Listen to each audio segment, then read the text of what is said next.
네, 감사합니다. 우리 하나님께서 저와 여러분들에게 주시는 말씀, 출애굽기 4장 10절에서 17절 말씀이죠. 주의 부르심에 합력하여 겸손하게 순종해야 합니다. 이런 제목으로 말씀 전할 때 주의 크신 은혜와 사랑이 이곳에 함께하길 원합니다. 네, 감사합니다. 오늘 오후 2시에 그 광화문에서 전국 교회가 초교파적으로 모여가지고요, 포괄적 차별금지법과 동성결혼 합법화법, 그리고 성전환이 없음에도 불구하고 성별을 정정하는 이런 법안에 대해서 반대하는 집회를 열기로 그렇게 했습니다.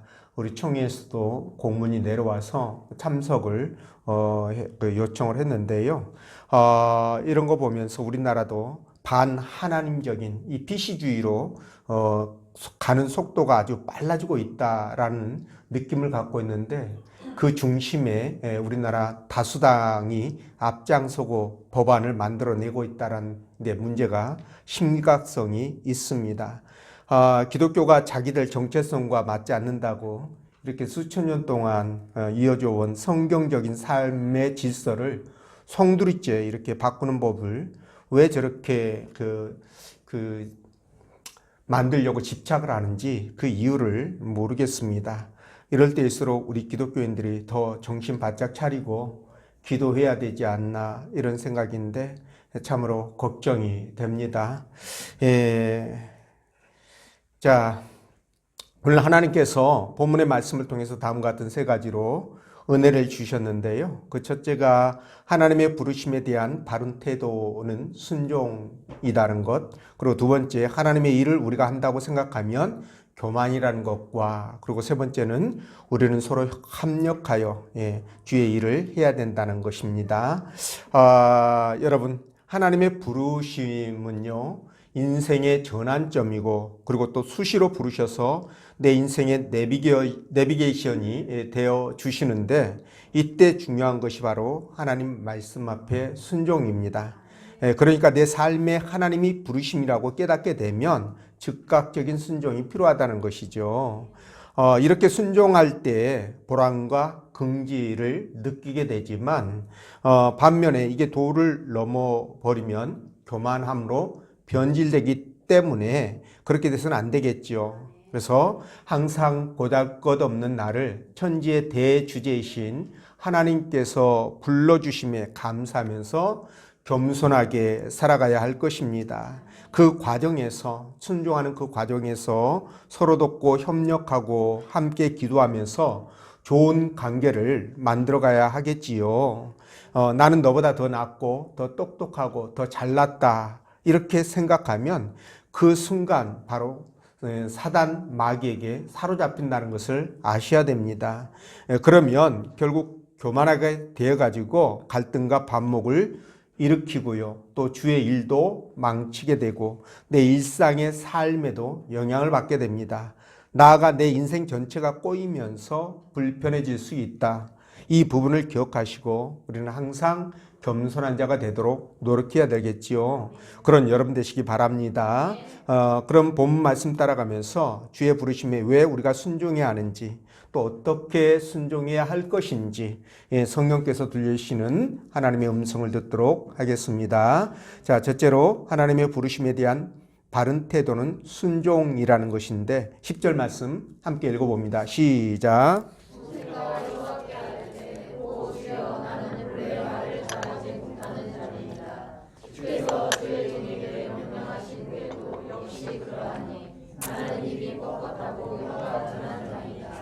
아멘. 자, 모세가 하나님이 애굽으로 가서 내 백성들을 구원해 내라고 그렇게 부르셨죠. 근데 모세는 이스라엘 백성들이 네가 너에게 하나님께서 나타나지 않았다라고 말을 할 것이고, 그리고 내 말을 듣지 않을 것이라는 핑계를 대면서 거절을 하죠. 그러자 하나님이 모세의 손에 문둥병이 발병하고 그리고 치유되는 기적을 보여주시고요. 또 그의 그 지팡이가 뱀이 되는 그런 기적을 그에게 보여주십니다. 자, 이 정도 되면 믿음 좋은 여러분들은 아마 바로 순종했을 것입니다. 그렇죠? 예, 근데 모세는 요지부동입니다. 자, 10절에서도요, 자신의 언변이 부족하다는 이유로 하나님의 소명을 또 거절하죠. 이렇게 해서 모세는 네 번째 하나님의 소명을 거절하게 되는데요. 정말 대단한 배짱이고 강심장이 아닐 수 없습니다. 한편으로는 지독한 고집불통이다, 이런 생각도 듭니다. 자, 그런데 여러분, 모세가 이렇게 하나님의 부르심을 집요하게 거절한 이유가 무엇일까라는 생각을 우리가 또 해봐야 되겠죠. 자, 그런데 아마도 그는요, 아마도 자신이 정말로 무능하다고 생각해서 그렇게 거절했을 것으로도 생각이 됩니다. 왜냐하면 그는 이미 40년 전에 동족들 편을 들다가, 그죠? 사람을 죽인 후에 너무도 무기력하게 왕자로서 모든 지위와 명예와 권세를 다 잃어버리죠. 그리고 살기 위해서 멀리 미디안으로 도망을 가는 그런 트라우마가 그를 따르고 있었을 것입니다. 이로 인해서 저가 저런 태도를 취하고 있지 않나, 이런 생각도 해본다는 거죠. 자, 그런데 우리 하나님께서도 아마 그런 부분들에 대해서 공감을 일부 하시지 않았을까. 그러니까 저렇게 네 번째나 이렇게 네 번씩이나 끈질기게 모세를 설득하고 있지 않나 싶습니다. 자, 근데 이런 케이스가 비단 모세뿐만이 아니죠. 여러분들이 잘 알고 있는 사사시대 때의 사사였던 기드온 아시죠? 자, 이 사람에게 어느 날 천사가 와서 하나님 보내셨습니다. 하나님의 사자가 와서 이스라엘을 미디안으로부터 구원하라, 이렇게 그를 부르죠. 자, 그런데 이 미디안이 자신이 없어가지고 거절을 합니다. 그러니까 하나님이 뭐라고 말씀하시냐면 내가 너와 함께 하겠다라는 약속을 해 주시죠. 자, 그런데도 불구하고 기드온이 자신이 없어요. 그래서 진짜 하나님인지 아닌지 좀 테스트를 하고 싶은 것 같아요. 그래서 표징을 요구합니다. 그러니까 이 여호와의 사자가요, 기드온이 여호와의 사자를 대접하려고 가져왔던 그 음식을 태워버리죠. 그래서 하나님 앞에 올려드립니다. 이것을 보면서 이 기드온이 이제 자신감을 얻어요. 그래서 군대를 모으게 되고요. 그런데 막상 전투에 나가려고 하다 보니 또 자신감이 떨어지는 겁니다. 이거 내가 제대로 메시지를 받은 거야? 내가 받은 사인이 맞는 거야? 이게 하나님이 맞는 거야? 이런 더 느낌이 들지 않겠습니까? 그렇죠?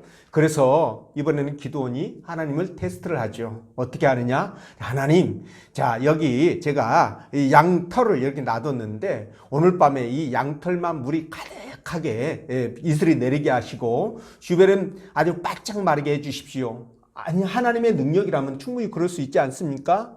뭐 이런 마음이 있지 않겠어요? 그렇죠? 그러니까 하나님이 그렇게 해주십니다. 근데 그 다음에 또 하나님을 테스트를 하는데 하나님 이번에는요, 반대로 양털은 그냥 빼짝 마르게 도와주시고 해주시고 주변에 있는 것들만 물이 그냥 이슬이 풍족하게 내리게 해주세요. 그러니까 하나님 또 그렇게 해주십니다. 자, 여기서 기드온이 확신을 갖게 되죠. 아, 하나님이 맞구나. 하나님이 나와 함께 하시구나 라는 생각을 하고 그때부터 이제 분연이 일어나서 미디안과 전투에서 무려 13만 5천 명의 병력을 300명으로 이기는 놀라운 말도 안 되는 기적을 이제 만들어 내게 됩니다. 자, 그런데 말이죠. 하나님께서 왜 이렇게 기드온이 그렇게 네 번씩이나 하나님을 당신을 테스트했음에도 불구하고 그것을 인내하셨을까라는 생각을 해보게 되면 이런 결론이 나옵니다. 여러분, 당시 이스라엘 백성들은요, 하나님보다도 바알과 아세라를 더 섬겼습니다. 심지어 이 기드온의 아버지까지도 이 바알과 아세라를 섬기고 있었거든요. 이 정도니 여러분, 이스라엘의 영적 상태가 어떤 짐작이 되죠? 아마 최악의 상태였을 것입니다. 그러니 이 기드온으로서 신앙이 신실하다고 볼 수가 없어요. 얕은 신앙으로 하나님을 믿고 섬기고 따라야 되는데, 목숨을 걸어야 되는데, 그래서 아마 기드온이 그렇게까지 하지 않았나. 이렇게 하나님이 생각하셨을 것 같고요. 그래서 하나님이 그런 기드온을 관용을 베푸셨다, 이런 마음이 드는 겁니다. 자, 그런데 말이죠. 이런 태도는, 부르심을 받는 자의 태도는 옳지 않습니다. 태도로서는 절대 옳지 않습니다. 그렇지 않습니까? 우리는 하나님 앞에서 겸손하고 또 겸손해야 합니다. 하지만 하나님의 거듭된 부르심에도 응답하지 않는 것은요, 이거는 겸손하기보다는 책임의 피해예요. 그리고 불순종입니다, 여러분. 이해가 되십니까? 예, 이런 불순종의 태도는 하나님의 뜻을 이루는데 전혀 도움이 되지 않아요. 오히려 장애가 될 뿐입니다. 이해가 되시죠? 아니, 여러분들 입장 바꿔서 생각해 보십시오. 여러분들의 자녀에게 심부름 시켰습니다. 그런데 얘가 심부름을 안 해. 그러면서 대가를 요구하네. 용돈 10,000원, 뭐 50,000원 막 이렇게 요구를 해요. 그럼 여러분, 여러분들이야 원체 마음이 너그럽고, 예, 우리가 속된 말로 말하잖아요. 부처님 가운데 토막 같다, 그죠? 그러신 분들이라 뭐 10,000원도 주고 100,000원도 주면서 심부름 시킬지 모르지만, 저 같으면은 아니 이 싹퉁머리 뭐가 올라갑니까? 해초리가 올라가죠. 예, 그럴 수밖에 없는 거예요. 그러니까 하나님의 심정도 바로 그와 같이 똑같다는 거죠. 자, 그래서 하나님도요, 모세에게 큰 능력을 주셨고 함께 하시겠다라고 약속을 하시고 기적과 이적까지 그렇게 권능을 주셔서 행할 수 있도록 해 주셨습니다. 그런데도 불구하고 예, 급기야 5번째까지 거절하니까 하나님이 어떻게 하십니까? 열받죠. 예, 그래서 하나님이 진노를 하십니다. 자, 그렇기 때문에 우리는요, 하나님이 부족할 때 내가 좀 부족하고 예, 좀 자신이 없다 할지라도 예, 내 주장을 앞세우지 말고 나를 부르신 하나님의 능력을 믿으면서 그분 말씀 앞에 순종해야 된다는 거예요. 자, 하나님께서 이사야 앞에서 뭐라고 말씀하십니까? 내가 누구를 보내며 누가 우리를 위하여 갈고, 이렇게 말씀하셔요. 이사야 들으라고 아마 하신 것 같아요, 제가 볼 때는. 그러니까 이사야가 옆에서 그 말씀을 듣다가 바로 뭐라고 얘기합니까? 예스! 내가 여기 있나이다. 나를 보내소서. 이렇게 반응합니다. 예, 하나님이 얼마나 기뻐하셨겠어요. 바로 여기에 우리 믿는 사람들의 순종의 자세다. 저는 그렇게 이런 자세가 필요하다고 말씀을 드립니다. 자, 여러분, 이사야가 하나님의 사명을 잘 감당할지 못할지 이건 중요하지 않아요. 예, 이건 중요하지 않습니다. 왜냐하면 이사야가 하나님의 사명을 감당할 수 있는 능력이 없다 할지라도 하나님은 그런 이사야에게 얼마든지 능력을 주셔서 그 일을 잘 감당할 수 있도록 해줄 수 있는 분이기 때문에 그래요. 그래서 여러분, 이사야의 능력은 중요하지 않습니다. 여기서 중요한 것은 무엇이냐? 바로 순종이에요. 하나님께서 말씀하셨을 때 내가 그 말씀 앞에 순종하려고 하는 마음, 예스 하는 마음 말입니다. 이게 필요하다는 겁니다. 이해가 되십니까? 자, 그렇다면 우리는 하나님 말씀 앞에 어떻게 해야 될까라는 거예요. 자, 여러분들이 말씀을 읽다가 혹은 이렇게 설교를 듣다가, 그죠? 또는 말씀을 묵상하다가 하나님께서 마음에 녹화하시는 경우가 있어요. 녹화할 때가 있어요. 어떤 말씀을 통해서 강하게 나에게 크로즈업 시켜줄 때가 있단 말이에요. 예, 여러분 그런 경우 있죠? 예, 있습니다. 대답 안 하신 분들은 없는 건 아니잖아요. 그렇죠? 그럴 때는 어떻습니까? 그 말씀을 그냥 흘려버려. 그 생각이 되고 이렇게 그 마음속에 이렇게 떠오르지만 그냥 흘려버리고 무시해버리고 그냥 지나가버리는 그런 경우들 아마 태반일 겁니다. 근데 그렇게 하지 마시라는 거예요. 그 말씀이 내 마음팍에 확 꽂히게 되면 그 말씀을 붙들고 기도하시라는 겁니다. 하나님께서 이 말씀을 나에게 왜 주셨는지, 그 주신 이유가 무엇인지를 알아야 될 거 아니겠어요?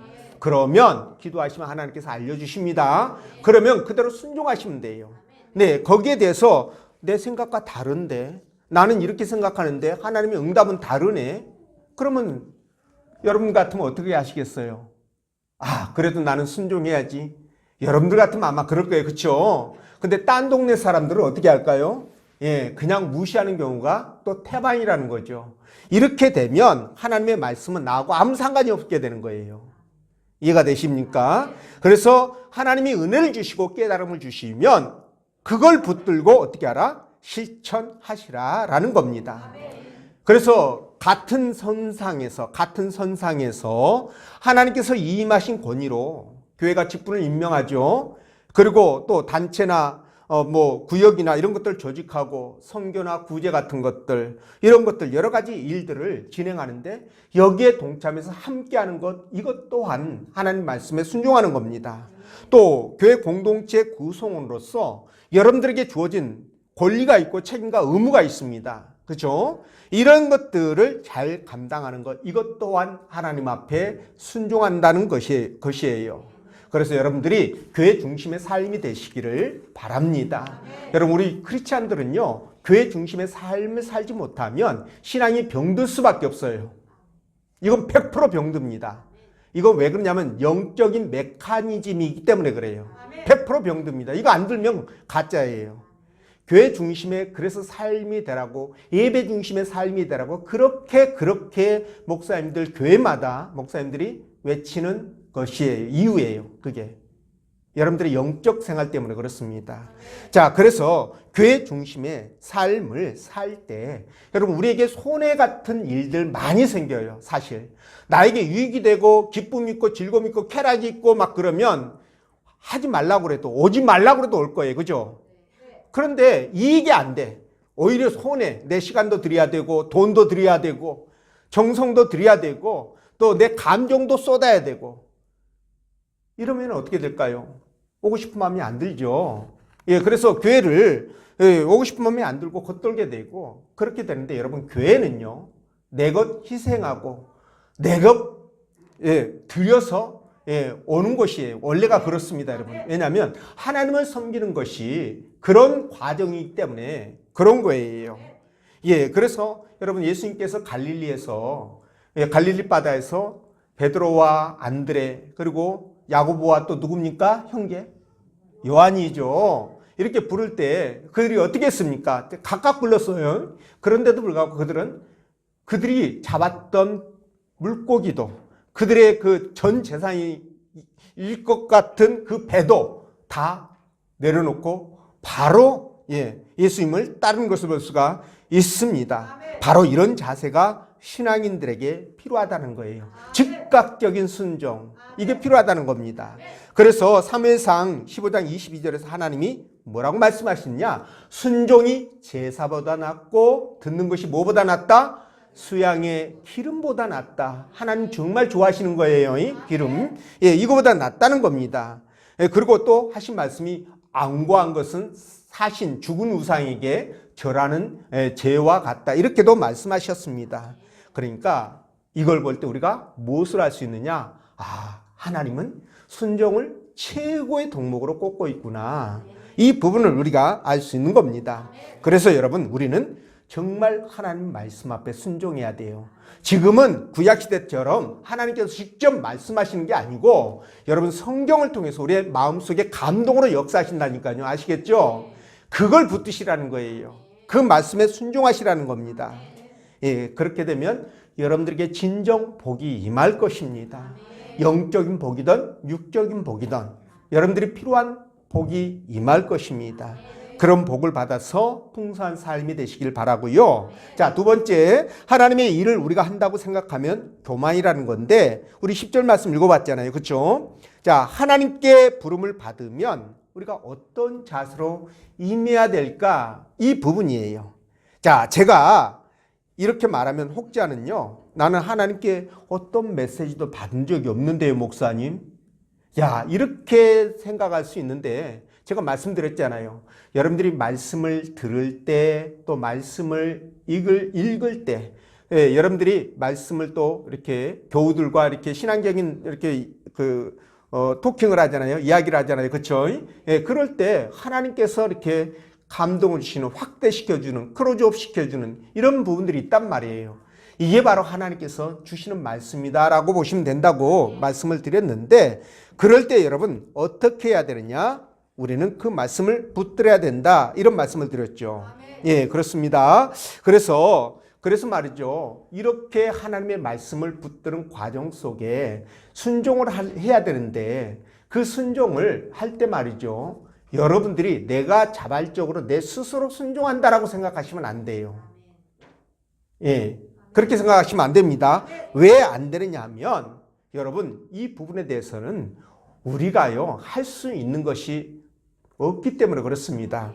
자, 오늘 10절 말씀을 볼 때, 자, 뭐라고 얘기합니까? 모세가 여호와께 아뢰되, 오 주여, 나는 본래 말을 잘 하지 못하는 자이다. 주께서 주의 종에게 명령하신 후에도 역시 그러하니 나는 입이 뻣뻣하고 혀가 둔해서 절대로 하나님 말씀 앞에 순종할 수 없습니다. 나는 자신이 없고 능력이 없어서 순종 못합니다. 이 말 아니에요?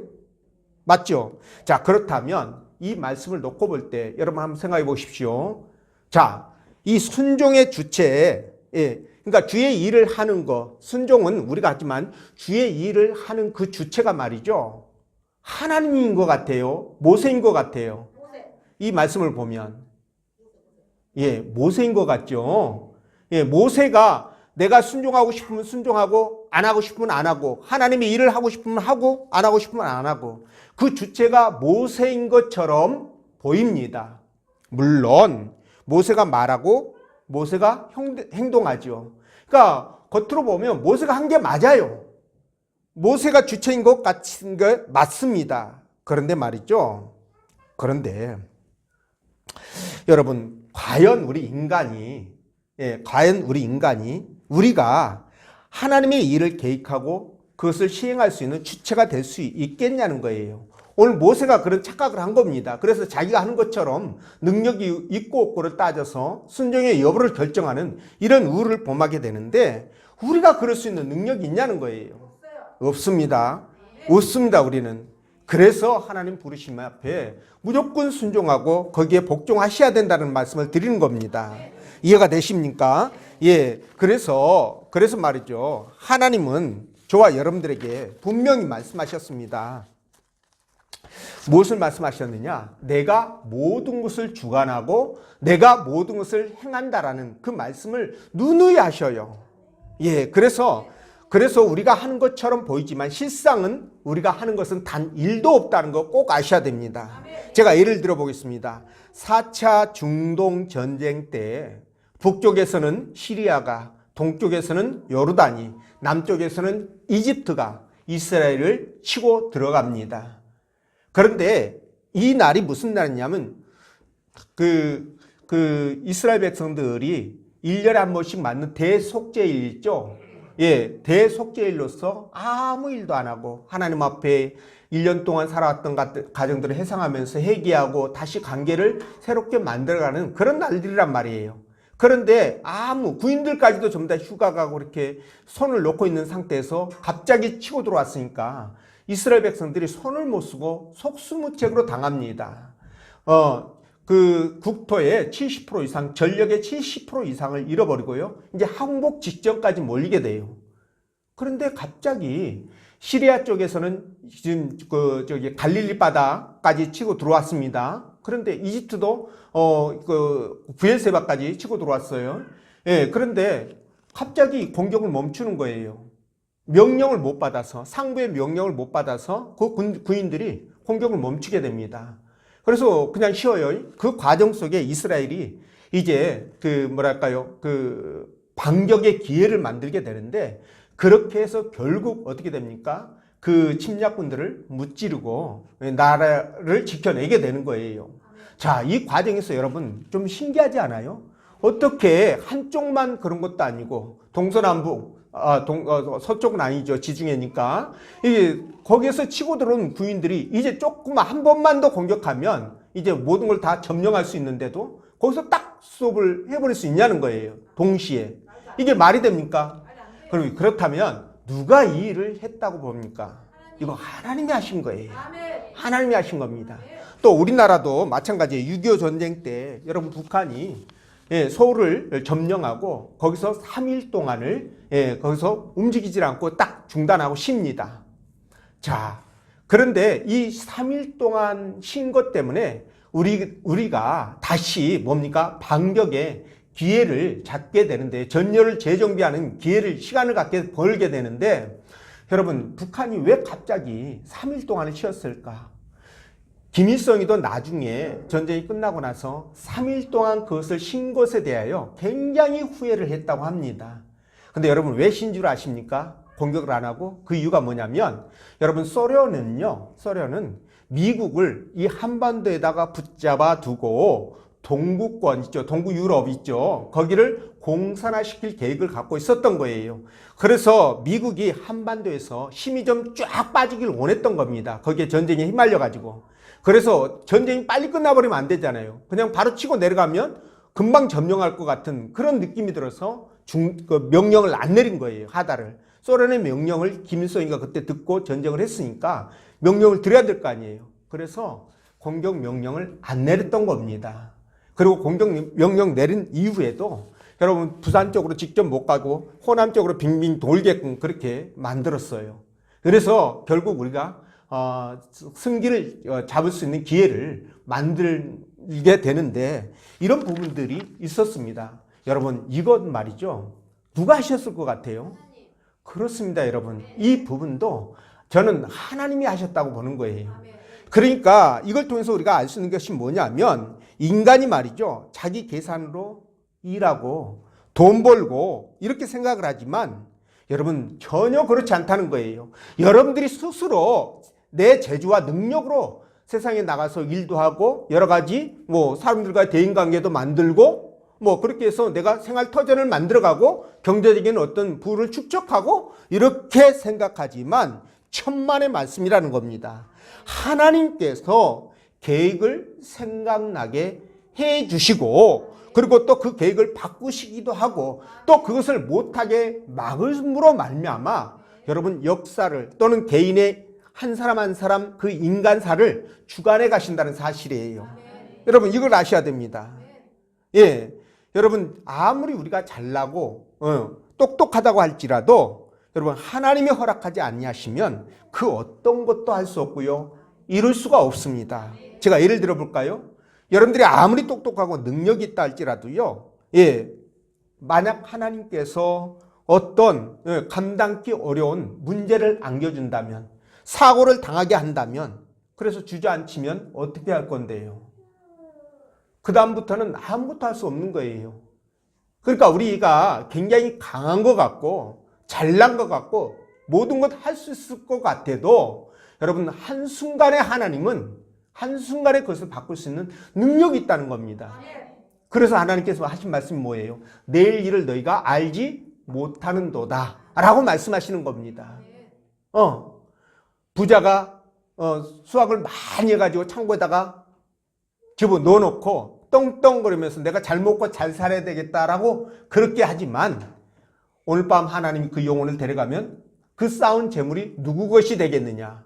이 말씀을 생각한다면 우리가 절대 교만해질 수가 없는 것입니다. 이해가 되시죠? 그래서 그런 각도에서 우리가 진짜 하나님의 하찮은 일인 것 같이 보이는 것이라 할지라도 우리가 그것을 할 수는 없는 거예요.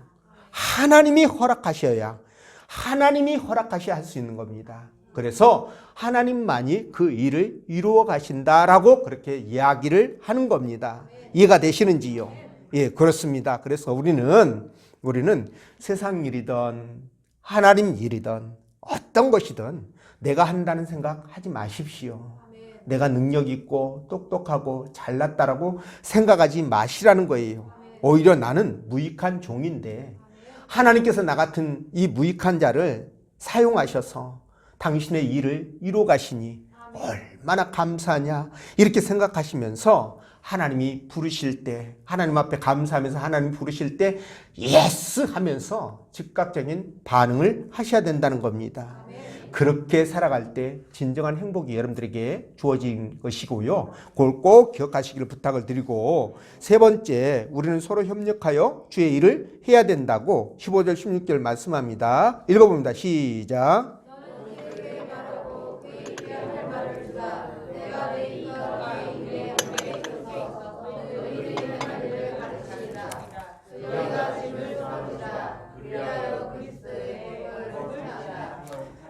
아멘. 자, 여러분, 모세가 말재주가 없다고 네 번째 하나님의 부르심에 명령에 거절을 하자 하나님이 이렇게 말합니다.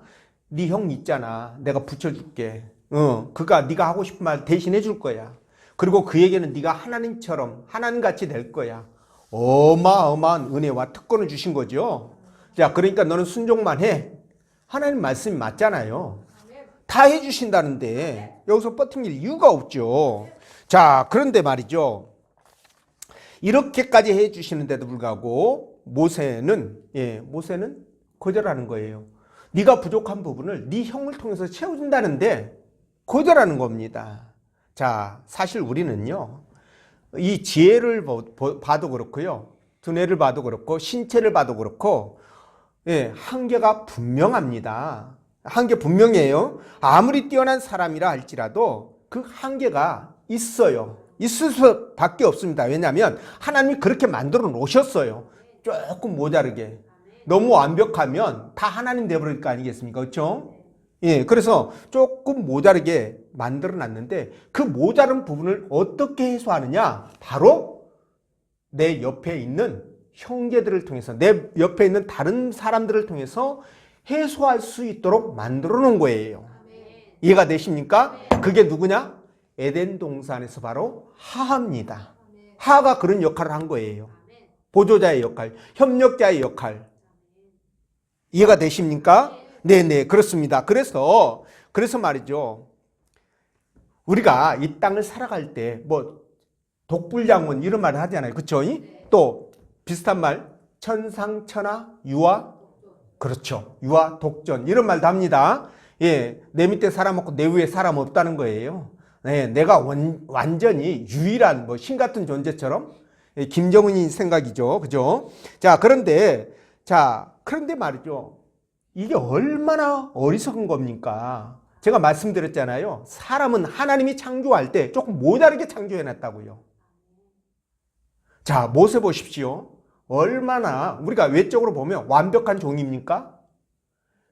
정말 대단하잖아요. 그런데 그 대단한 모세도 여러분 혼자 일을 하지 않았습니다. 누가 있었어요, 옆에? 아론이 있었잖아요. 아론이 도와서 그 일을 함께 했습니다. 자, 그 다음에 여러분 사도 바울처럼 위대한 종이 어디 있습니까? 하나님의 놀라운 능력을 행했던 위대한 종 말입니다. 그런데 이분의 사역 현장에도 항상 누가 있었습니까? 동역자가 있었습니다. 형제들이 있었습니다. 그래서 사도 바울을 지칭할 때 바울 일행, 사도 바울 일행 이렇게도 말을 하는 거예요. 이해가 되십니까? 자, 그래서 말이죠. 사도 바울은 이 동역자들 때문에 그가 위대한 업적을 이룰 수가 있었던 건데, 그래서 사도 바울이 썼던 그 서신들이 있잖아요. 신약 성경 13권 이런 말씀들 보면 그 뒷변에 무엇을 항상 기록을 했느냐?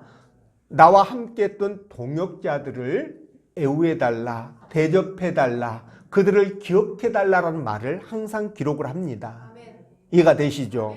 예, 그래서 말이죠. 이런 걸 보면, 주의 일을 할 때, 세상 일도 마찬가지입니다. 예, 뭐가 있어야 된다? 형제들의 도움과 협력이 있어야 된다라는 거예요.